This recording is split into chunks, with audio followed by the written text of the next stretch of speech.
Olha, em situações de tragédia que infelizmente o Brasil já viveu em outras ocasiões, a gente sabe como a situação é mais complicada para uma parcela da população, normalmente os mais pobres, né? Por quê? Porque quem tem dinheiro consegue eventualmente ali pagar uma água mais cara no mercado. Quem tem dinheiro, como foi até uma orientação das autoridades, consegue ir para casa de praia, porque no litoral gaúcho a situação está bem mais tranquila.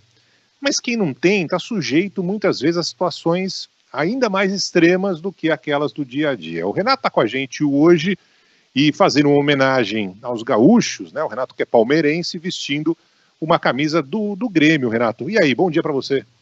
Bom dia, Barão, bom dia, Ivan, bom dia a todos os ouvintes da Band News, em especial aos do estado do Rio Grande do Sul. Hoje eu estou com a camisa do Grêmio, estarei com a camisa do Inter na nossa próxima coluna. Independente do time que se torce, todo mundo tem que estar solidário ao que está acontecendo no Rio Grande do Sul.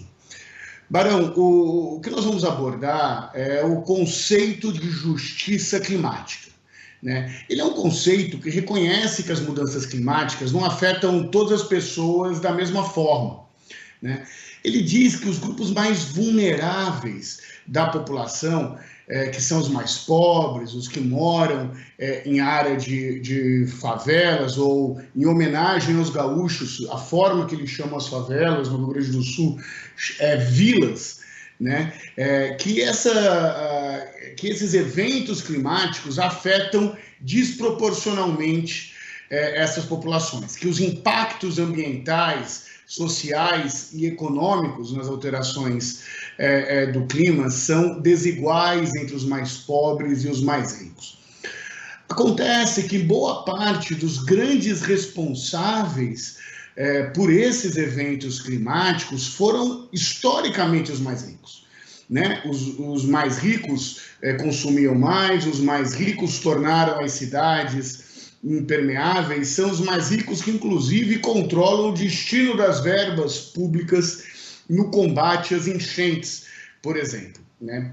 Então, essa ideia de justiça climática, ela busca conectar os direitos humanos e a equidade social a uma série de questões ambientais, enfatizando que as políticas públicas, as políticas climáticas devem levar em conta uma série de disparidades, não apenas regionais, mas principalmente disparidades econômicas, Barão. Ou seja, é função do Estado oferecer o melhor para quem mais precisa, né? Oferecer o melhor para essa população que não tem a presença do Estado no seu dia a dia, que não tem água encanada, que não tem sistemas de escoamento das suas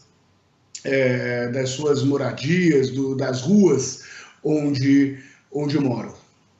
É ruim quantificar, né, Renato, no meio de uma tragédia assim. A gente tá falando aqui de dinheiro, né, mas a gente falou aqui na abertura do jornal sobre a quantidade de dinheiro, de recursos que vão precisar ser empenhados aí para reconstruir cidades inteiras no Rio Grande do Sul. E a gente sabe que isso não vai acabar aqui. Muitas delas, inclusive, estavam se reconstruindo ainda das últimas enchentes, né? O que é mais barato nessa balança aí? Fazer esse tipo de investimento, que geralmente é um investimento muito caro, né, por parte das empresas ou dos mais ricos, que é você investir em sustentabilidade, né, pensando na questão climática, e de repente ter que remediar algo tão grave, tão trágico, né? A gente falou aqui do Katrina, né, Barão? 300, quase 400 bilhões de reais o equivalente para reconstruir uma cidade. E aqui a gente está falando de alguns milhões em emendas parlamentares, de alguns milhões de um Fundo Nacional de Segurança, que parece muito pouco perto do tamanho da tragédia. Né? Tem como botar na balança, eu sei que é ruim falar de dinheiro nessas horas, mas é o dinheiro que vai acabar salvando também essas pessoas, né? O dinheiro vai acabar salvando essas pessoas, auxiliando na reconstrução, mas também é verdade que o dinheiro poderia ter sido utilizado para prevenir, Ivan, os efeitos climáticos dessa tragédia, né, no Rio Grande do Sul. Nós acompanhamos pelo noticiário da imprensa que não teve um único centavo aí gasto nas previsões, na prevenção das enchentes. O que mostra que se tivesse sido gasto, talvez essa tragédia em Porto Alegre não fosse nas proporções que todos nós temos acompanhado aí pela imprensa. Dinheiro é fundamental liberar as emendas parlamentares que antes tinham um destino pouco transparente, para ser gentil aqui, para de alguma forma um fim completamente transparente, focado na reconstrução dessas cidades. O dinheiro é sim fundamental, o dinheiro atinge de formas diferentes os mais ricos e os mais pobres. O Barão abriu a nossa coluna falando do dinheiro para comprar água, por exemplo, o que é fundamental, mas também, por exemplo, para o dinheiro para ter apartamentos, para os andares mais altos de alguns apartamentos, que são utilizados, antes de tudo, pela população da classe A e B. A população mais pobre está presente em costas ou em grandes vales, onde acumula água. A população mais pobre não teve dinheiro público investido, não apenas no saneamento básico, mas na prevenção aí dessas enchentes. No limite, são os recursos financeiros ou o dinheiro, como você bem disse, Ivan, que determinam quais são as áreas que foram mais ou menos atingidas por tudo isso. É uma situação complicada, toda vez que tem tragédia a gente volta a debater, mas como disse o Renato, se tivesse prevenção, talvez esse caos seria muito menor.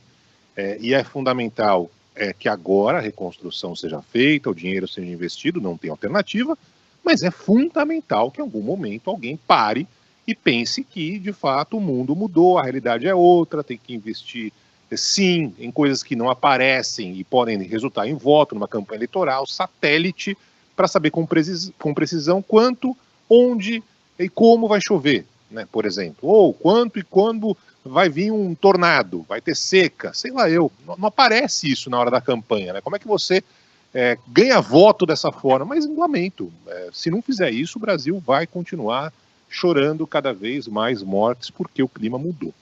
Renato, bom sempre tê-lo aqui com a gente. Semana que vem, tenho certeza que a galera internacional vai te cobrar se você não ver a camisa do Colorado, né? Porque a rivalidade continua grande, mas é sempre bom tê-lo aqui no Band News Station. Um grande abraço para você, Renato. Um abraço, Barão, um abraço, Ivan, mas eu queria deixar um recado, Barão. Nas eleições, como você bem disse, muitas vezes essa pauta não ganha uma repercussão, não traz muito voto. Mas é um pouco pior do que isso. Existe nas últimas campanhas um negacionismo climático.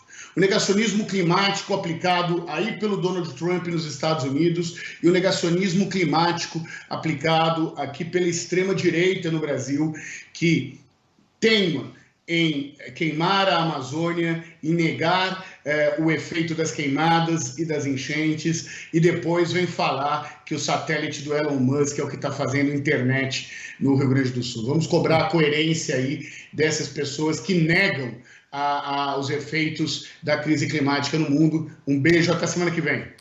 Valeu, Renato. Barão, só fazer um adendo aqui, né? O Renato citou aí a situação da Prefeitura de Porto Alegre, reportagem do Felipe Pereira, do UOL, né? Porto Alegre não investiu 1 centavo em prevenção contra enchentes em 2023, mesmo com um orçamento daqui do Departamento Municipal de Águas e Esgotos na casa dos 428 milhões de reais. E aí ele foi lá no portal da Transparência, viu que em 2021 o mesmo órgão investiu R$1.700.000, em 2022 R$141.000, em 2023 zero, nenhum centavo investido na contenção de enchentes. No caso aqui da reportagem publicada no UOL, a Prefeitura de Porto Alegre ainda não respondeu, não deu nenhuma explicação para esse não investimento. Foi isso que o Renato citou há pouco aqui na coluna dele, só para dar o crédito aqui pro repórter do UOL, o Felipe Pereira.